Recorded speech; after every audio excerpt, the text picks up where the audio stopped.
नमस्कार। प्रस्तुत है आज का चिंतन।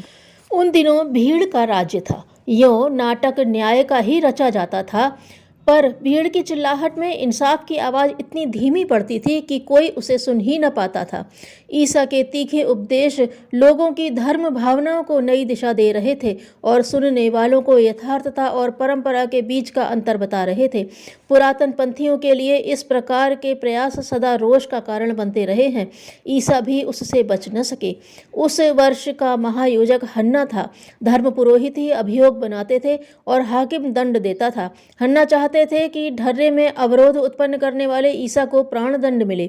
सो उनके अधीनस्थ पुरोहितों ने जाकर उन्हें पकड़ा और महायोजक के सामने उपस्थित किया। योजक ने पूछा, क्या तुमने धर्म और राजा के विरुद्ध विद्रोह करने के उपदेश दिए हैं? ईसा ने कहा, मैंने जो कुछ कहा है खुले में और मंदिरों के आंगन में कहा है, सो सुनने वालों से ही पूछिए कि क्या मैंने ऐसा कुछ कहा है।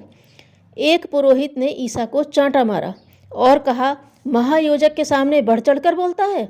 ईसा ने कहा, मैं कुछ झूठ कहता हूँ तो कहो, मैंने क्या झूठ बोला? बिना कारण मारने से क्या होगा? पुरोहित मंडली के गवाह आगे आए। उन्होंने कहा, यह कहता है, पुराने मंदिरों के स्थान पर नए मंदिर खड़े होने चाहिए, पुराने राजा के स्थान पर नए राजा का शासन स्वीकार करना चाहिए। ईसा ने कहा, मैंने मंदिरों का नहीं, उनकी आड़ में पलने वाली अधार्मिकता का विरोध किया है और धरती के राजा के विरोध में नहीं, स्वर्ग के राजा के शासन के बारे में कहा है। महायोजक ने प्रतिवादी की एक न मानी और दोष लगाने वालों की बातों पर ही कान धरते रहे। उन्होंने अपराध लगाते हुए प्रायः दंड देने की सिफारिश के साथ ईसा को न्यायाधिकारी पीलातुस के पास भेज दिया। पीलातुस ने छानबीन की और ऐसा कुछ न पाया। वह चाहते थे इस निर्दोष को दंड न दिया जाए, पर भीड़ ने चिल्लाकर कहा, ईसा विद्रोही है, उसे फांसी पर ही लटकाया जाना चाहिए। न्यायाधिकारी ने पूछा, क्या कोड़े लगाने की सजा से काम चल सकता है? भीड़ ने कहा, नहीं नहीं, भीड़ के राज्य में न्यायाधिकारी की क्या चलती। ईसा को क्रूस की ओर घसीटा जाने लगा तो पीलातुस ने एक और प्रयत्न किया। उस दिन पर्व का दिन था। पर्व पर एक अपराधी को क्षमादान दिए जाने की प्रथा थी। सामने दो अपराधी थे, एक हत्यारा डाकू बरब्बा, दूसरे ईसा।